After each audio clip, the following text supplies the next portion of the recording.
Hello, everyone. Thank you for joining us. My name is Sue Barros, and I'm Director of Admissions for Tulane University School of Public Health and Tropical Medicine. Today's interview is going to be about our MPH program, our master's program in public health on nutrition. And my guest is Professor Diego Rose. Would you like to introduce yourself?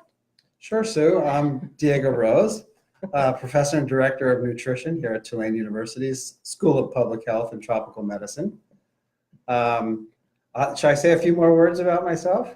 Yes, let's do Okay, that. all right, I'll do that. Yeah, so I did my academic training at UC Berkeley. I did a bachelor's in nutritional sciences, a master's in public health nutrition, and a doctorate in agricultural economics.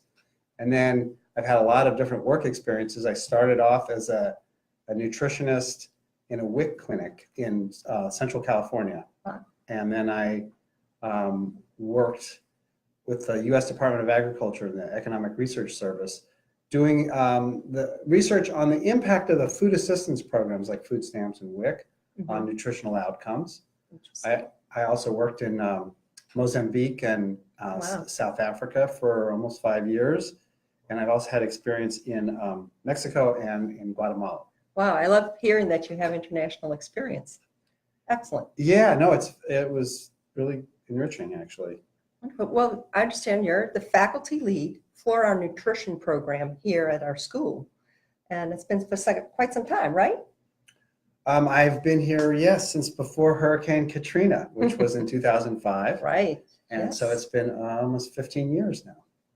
Well, you know, Dr. Rose, when I am recruiting and talking to prospective students, I am always surprised at how interested they are in nutrition.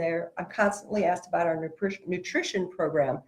Why do you think there's so much interest in today's generation about nutrition?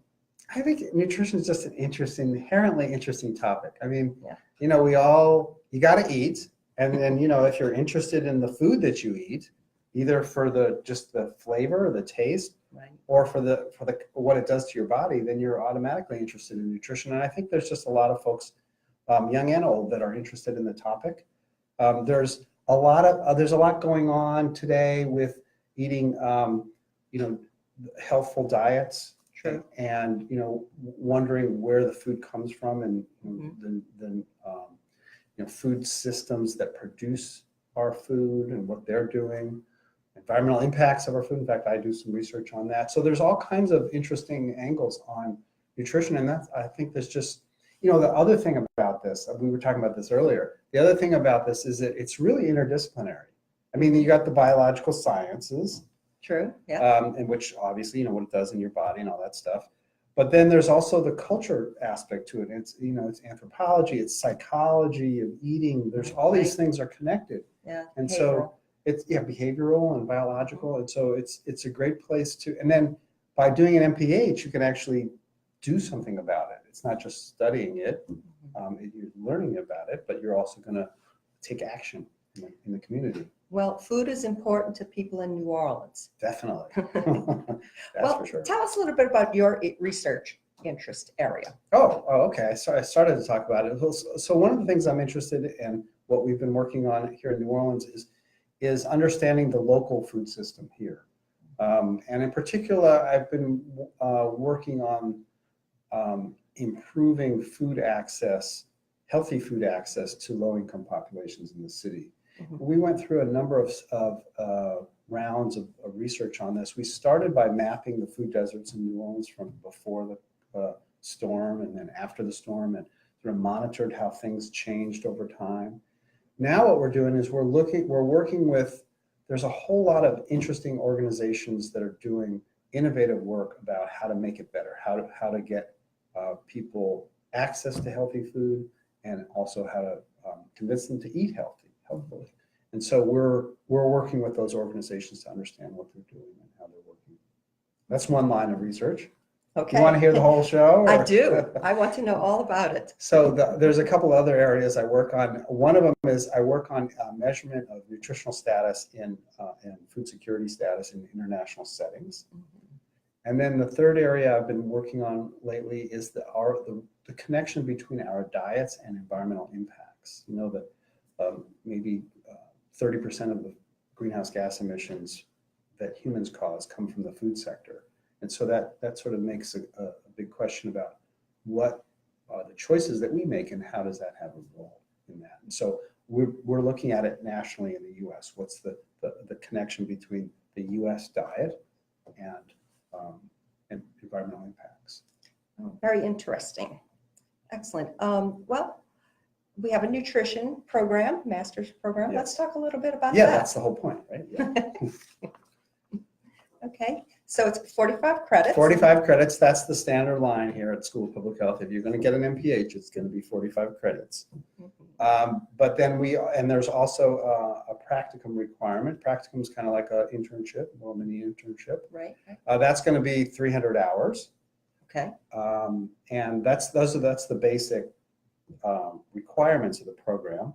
What we're really trying to do with this program is train nutritionists in the future to think about in the area of public health. It's a public health nutrition program. That means, how can I work with populations to educate them about food, or to take actions, or to run a program, or to be a policy advocate, or to write a blog? There's all kinds of different activities that one can do when one's trying to make a difference in terms of nutrition in the population, and that's what we're about. Okay. Well, you mentioned the applied practice experience. Is it possible for students to do that overseas? They can do it overseas. Yeah, we have a number of students that work, in international settings. There's a lot of our faculty already is working overseas, and so there's lots of opportunities for contacts that way. We also have, for students that want to work domestically, we have lots of opportunities to work right here in New Orleans. We have connections with lots of different community organizations, whether they're the folks that work in growing food, or in marketing food, or distributing it, or educating, cooking education, early childhood education. There's all kinds of opportunities for internships right here in New Orleans. Are there any prerequisites or experience that is required for this program? Well, you need to have a bachelor's degree. Okay. And we're looking for the best students, of course, but Good. We do a holistic evaluation of the students' application. The grades and scores, of course, that's part of it, but we're looking at more than just that. Okay. And in terms of specific requirements, no, there aren't. We like students to get a course, an introductory course in nutrition, if that's possible, before they start here. We offer it here too, in case they don't get that, but it's a little bit better if they can get that before they start, because then they're a leg up. They can take other courses when they get here instead of a basic one like that. Well, what makes our nutrition program stand out? With all the choices that students have out there, why would they come to Tulane for nutrition? Well, the faculty is just so amazing. I agree. I do think, there's a half a dozen of us that work in nutrition, or food security, or maternal and child health, that kind of overlap these areas. And they're all of us, I think, are doing really interesting research and like working with students. I think the other things that Tulane has is, it's southern here, and so there's a certain rhythm that we move here that's a little bit slower, which is nice for if you're a student, because it means that you can walk into a faculty's office and talk to them. I mean, you go to some of these elite northern universities, not that there's anything wrong with them, of course, but they don't have time for students, and we always make time. That's an important part of our job, is to make time for students. Definitely. So that's another thing. And then, the biggest thing I think is that New Orleans is just such a cool place. I mean, there's so much going on in terms of food. And I mentioned some of the organizations where you can have practicum experiences with. That's part of it. And there's a lot of experimentation around food. There's a lot of food systems, new innovative thinking around food and nutrition here.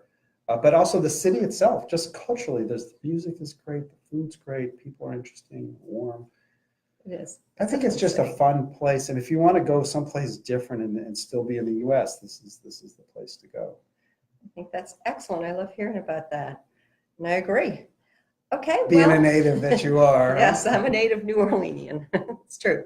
Well, we're accepting applications right now. You can apply at www.sophas.org, sophas.org. and I'll supply that information here. So thank you, Dr. Rose, for joining us today. I've enjoyed our interview. Thank you, Sue. It's been a pleasure. Bye-bye, everyone.